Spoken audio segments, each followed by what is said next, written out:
And the last thing he does is step on him. And then he, like above a whisper, you could hear, "Don't ever fucking disrespect me again." I was a teenager, and I was questioning more and more all that stuff, and I would just do it if he said to me, "We're going for a walk." We're going for a walk. It's not like I says, "Yeah, I don't feel like going." You know, I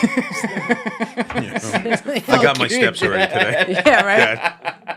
We're going. So, he used to tell me, make like you're holding me. He's 6 feet and I'm 5'1". What Can't age even is imagine. that? What age is that? He's first doing that.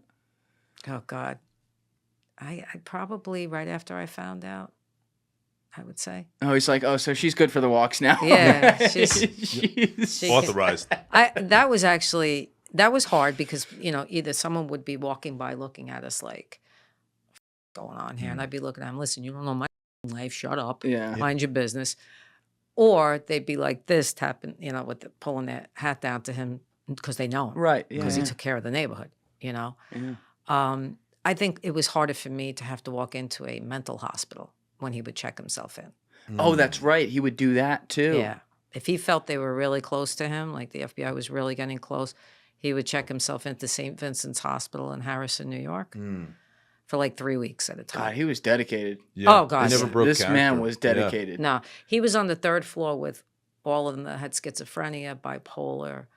Wow. And for me, that was brutal. Oh, I can't even imagine. I've never been in one of those places, and like, I never want to be. I never want to see what that looks like. It's I gotta sad. admit. It's very sad. And that, for me, that was like, all right, now you're making a mockery out of people who are really f***ing sick. You know what I mean? Like they're ill. They're not, So I know why he did it, and I get it, but it was brutal for me. Yeah. Yeah. As your father, you had to be like, I don't want to do. It's scary. It's scary enough. Yeah. Right. To have to go there anyway for an hour. Then the whole thing that's going on. It's got to be really, really tough. I'll tell you the truth. It would take me about 10 minutes, and I would fall asleep in the room because I just couldn't. I was like, I'm done. Too much Out. going on. Yeah. Too much. Way too much. It was better when we sat outside on the grounds. The grounds were beautiful. So we used to sit in a gazebo, and my mother, of course, would bring him everything he wanted to eat and all of that. But that made it a little bit easier because we were there 3 hours, 4 hours. Oh yeah. This wasn't like a 15-minute visit and we were gone. Yeah. Now, when you were growing up, long before you knew. Yeah. Like how young did you at least deduce as a curious child that your dad maybe had a dangerous streak in him? I deduced that at a very young age because I was 5 years old when I witnessed him beating someone, which he did not know, that I was underneath my grandmother's dining room table. Wow. And my mother and my grandmother were in the building, but they weren't in the house. And he dragged somebody into the apartment. I heard the footsteps. I heard the men, but I didn't hear him. All I heard was like when you hit somebody, you hear like that crack. Guy fell to the floor. I backed up underneath the table and I just put my arms around my legs, and I started to tremble. Now don't forget, we got music, Italian music in the background. We got a TV on.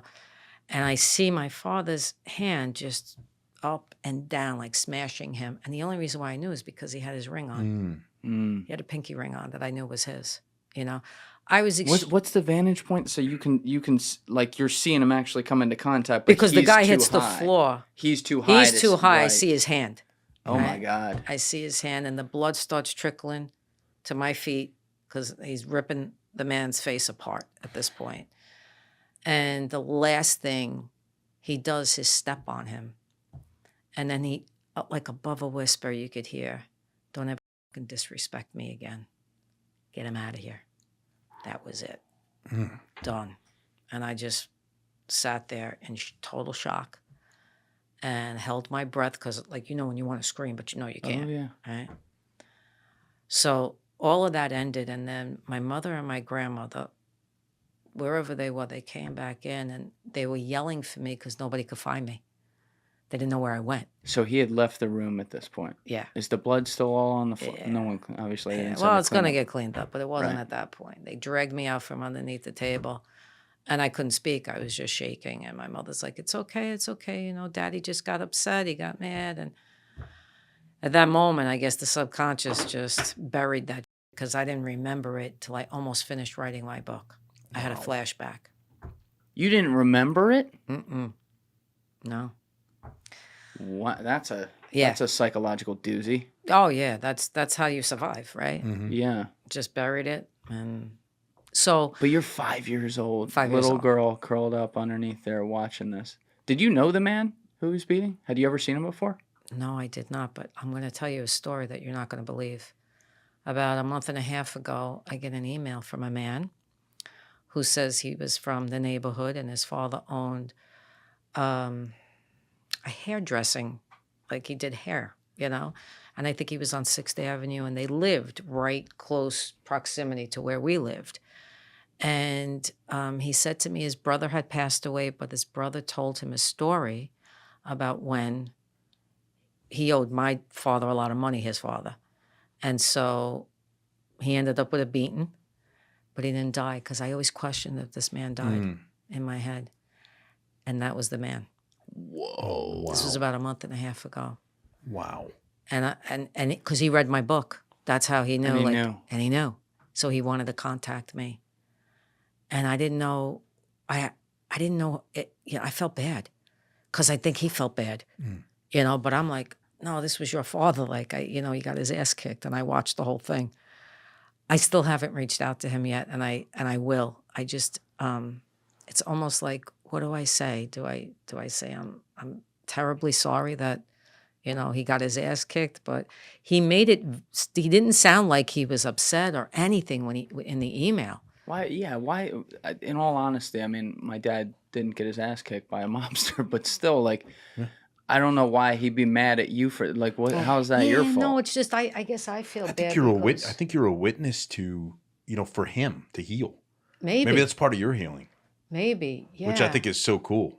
It struck me like my heart went out to him and his brother who passed and his father. I said a prayer, in their name, and I said, "Wow, talk about full circle." Yeah. You know what I mean? It was just full circle, and I guess when I said to my father, because I talk to him all the time now, I'd like to know if he was okay. Like, did something happen to him or did he live?